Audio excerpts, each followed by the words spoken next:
Hey guys, Karen here from Blooming Poppies, and I am just wanting to talk today about improv with you guys. This is the first video in my series that I promised about improv, and I know a lot of people have come to me and said that they're really kind of intimidated by improv work and that it scares them and that they're maybe curious but they just don't quite know how to get started. And I'm hoping that putting these videos together will help dispel some of the myths out there and just give you a little more confidence to just dive into the process of improv. And this will be showing you obviously my process. There are lots of ways to do improv. No one is right or wrong. In my opinion, I'm just going to show you how I do it. So I have just recently finished a sample of the Framework Quilt here. This is my first sample, and you can see here that I used lots and lots of colors, and color is what we're going to be talking about today. So I'm going to be talking to you about color today, though, in a more limited way. This is a lot of different colors. It's a pretty varied palette.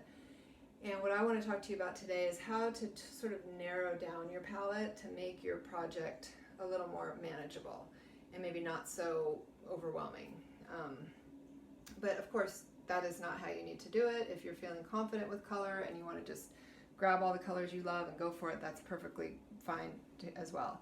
So today I just want to share with you about a couple of different things to know about color when you're choosing for an improv piece.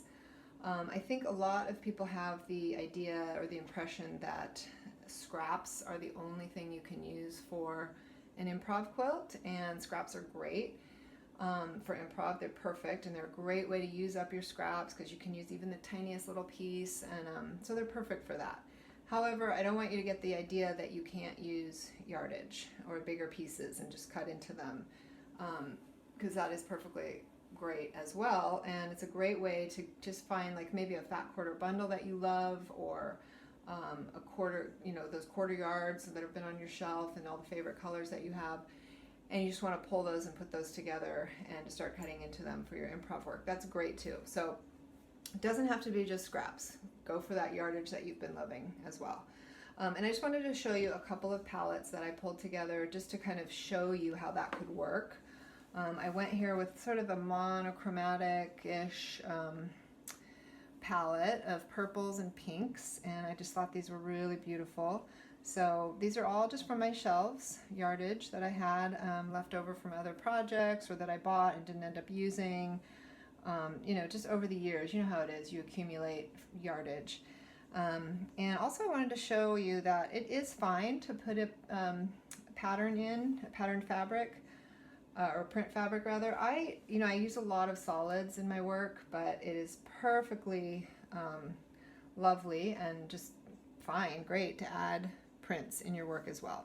So this is a beautiful print from Hawthorne Supply Company. I think this is the Nomad line, and I bought this a year ago or something, and I didn't end up using it for some reason, and I just love it. It's so sweet and delicate, and that would go great with just interspersed in there with your with a bunch of solids. So, or not, you could do it with or without. So, and of course for me, I chose a white background. So that's that. And I would put a lot of this white in, by the way, into my improv blocks as well, and we'll get to that in another video. But so that's one palette, and another palette that I thought would be really beautiful is this sort of another monochromatic-ish palette of blues and greens, because who doesn't love blues and greens, right? So those are all just different things that I had. I love this green as sort of a pop, it doesn't totally blend with all these, but it gives it a nice pop. And I often do that with my improv blocks. I'll throw in a color that's maybe a little brighter, a little sometimes unexpected, and just to give it a little bit of that color pop in the blocks. So feel free to pick something that's a little more flashy sometimes maybe. And then here's my background for this one that I would choose, which is a nice sandy kind of linen that I thought was just really beautiful. So those are just samples, just two samples to show how yardage can be just pulled from your shelves or bought at the store, and you just throw together beautiful colors that you love, and you can't go wrong, and you put those together in your blocks. So So that's one way to do it. Another way, which I often end up doing personally, is grabbing one of my scrap bins. Actually, I end up grabbing a lot of my scrap bins. I just get them all out. I have them separated by color. I think a lot of people do that. So however you have them separated, however works for you, just pull those scrap bins out and you start just rifling through those bins and see what colors you have, what fabrics work. So, and I want to show you these pieces here are pretty small, as you can see.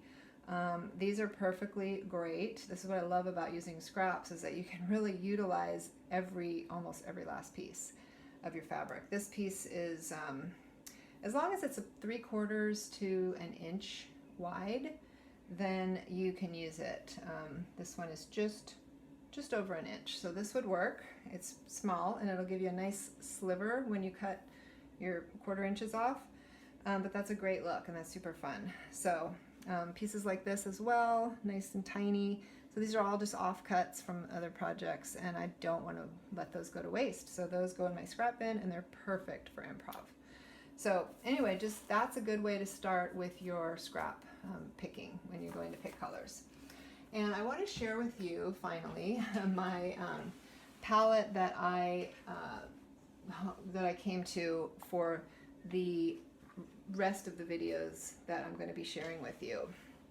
What I'm going to be doing is walking you guys through my process while I make my next framework quilt. So my palette for that is very limited. Like I said, I chose my whites first, just going again to my scrap bins and choosing a lot of different shades of white. I've got bright whites, I've got warm whites, I've got off whites. Basically every white that I've used in the last year is here. So pretty basic. I love layering white. I think it looks great together. It gives the piece a very subtle sort of dimension. So don't be afraid of whites.